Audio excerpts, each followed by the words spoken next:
It's 5:30. I'm going to call to order the Wednesday, August 11th meeting of the Human Relations Commission. Can we have a roll call, please?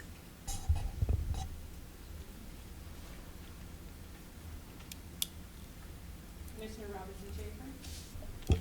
Here. Commissioner Rudberg. Here? Commissioner Asani. Can I say? Kennedy. Leggett. Okay, at the present moment, we do not have a quorum. We do have an agenda, which, and we do have minutes, but we cannot approve either of those. I see no public participation. Unfinished business, I did distribute a revised version of the notice to be posted in by job and housing providers in our community. And I guess I would like to open that up to discussion, how people feel about that. This is a notice that is required under the ordinance, the Human Rights Ordinance, to be posted in places where people offering employment, employers, and landlords, people offering places to rent, must post so that people applying for jobs or for housing know their rights and protections in Urbana. And this would be something that would be posted physically in places of business, places where employers do their business and take applications, and the same for landlords. It would also be posted in on their websites and attached to applications for employment or rental. And it calls out the specific named protected classes in Urbana that cannot be discriminated against in whole or in part. And also a more inclusive category of you cannot be denied housing or a job for any other reason that is based on categorizing or classifying you in a particular group rather than evaluating your unique qualifications relevant to the opportunity. And it gives information on how to, what to do to get support if you feel you have been discriminated against. So with that in mind, would anybody have any comments or suggestions for this notice? I have a question. Yes. So is it intentional then that we combined housing and job? We don't want to have separate documents. We could have separate documents. I did that because it's a little extra publicity for people at these points of entry, and it might be easier to make a nice thing to distribute. But there's no particular reason for combining them. We could also have one, an even more generic one that has to do with public accommodation. But I stopped short of that because I wanted to see if it is something we should be doing. This is a relatively less ambitious way to do it. I don't have to send out quite as many. And just to see whether that makes a difference in what we're seeing in terms of complaints and problems that people run into.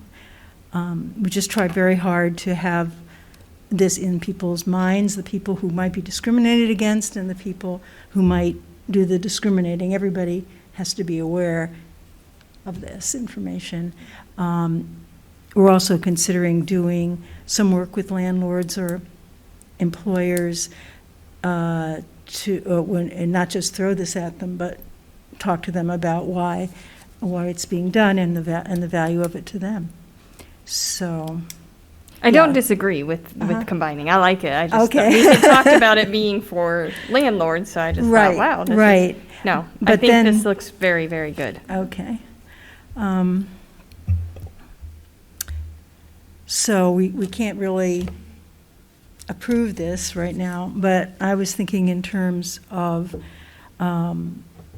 a possibly just going ahead and doing it, or having a resolution, because, but it is already mandated in the ordinance.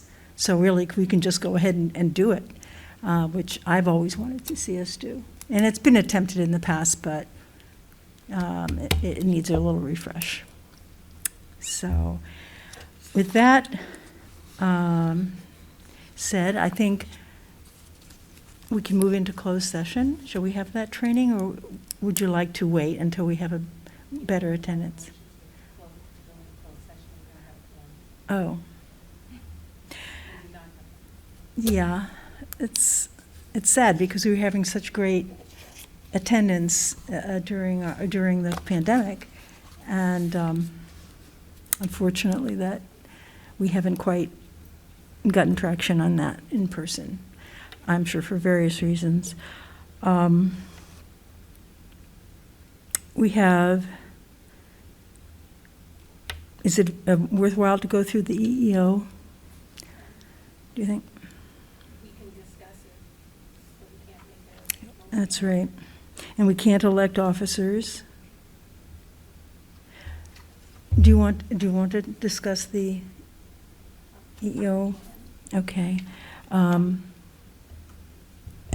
At last meeting, when we brought the W.S. Darley and Company EEO application before you, you had requested you wanted some additional information that was missing from the application.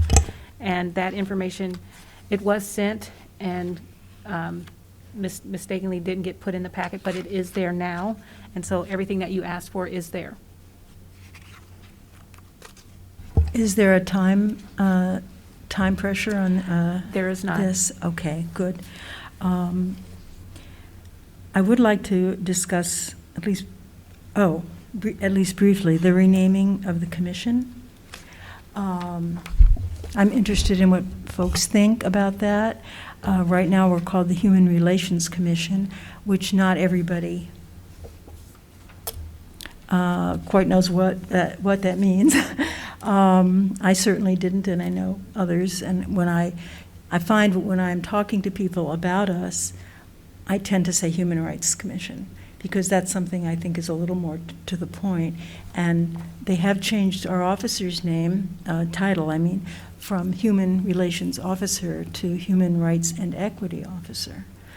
And since we have to change the ordinance in order to implement that change from a technical point of view, I think it would be our opportunity to include with that, possibly if people wanted, a change in our name to Human Rights Commission or Human Rights and Equity Commission. How do people feel about that? I have no objection. I think it would be clearer as well, and it would align with the title of the officer.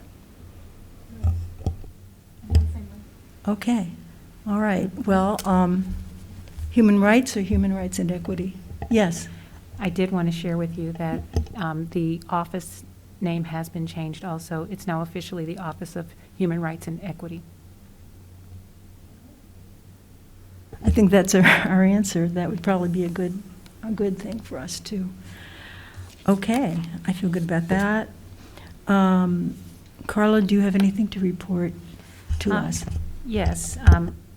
Closed cases. Last meeting, we brought 2 cases that we had before you that we were doing the initial work on. Those have been closed. One was for public accommodations and the other was for housing. And so we've closed those cases. For informal, the housing complaint that came in, we've had 2 informals for housing. Mother called stating that she was homeless, and so we referred her to the Cunningham Township, and she stated that she was already working with them, and so we gave her a particular person to contact, and I believe she was following up with that. And then another mother called for her daughter, and she was it wasn't a complaint of discrimination, so I referred them to the correct department for the city, for them to do follow-up. We do have one formal complaint. The complaint was formally filed on August 2nd. A letter and copy of the complaint was sent to respondent, and the complainant received a copy also.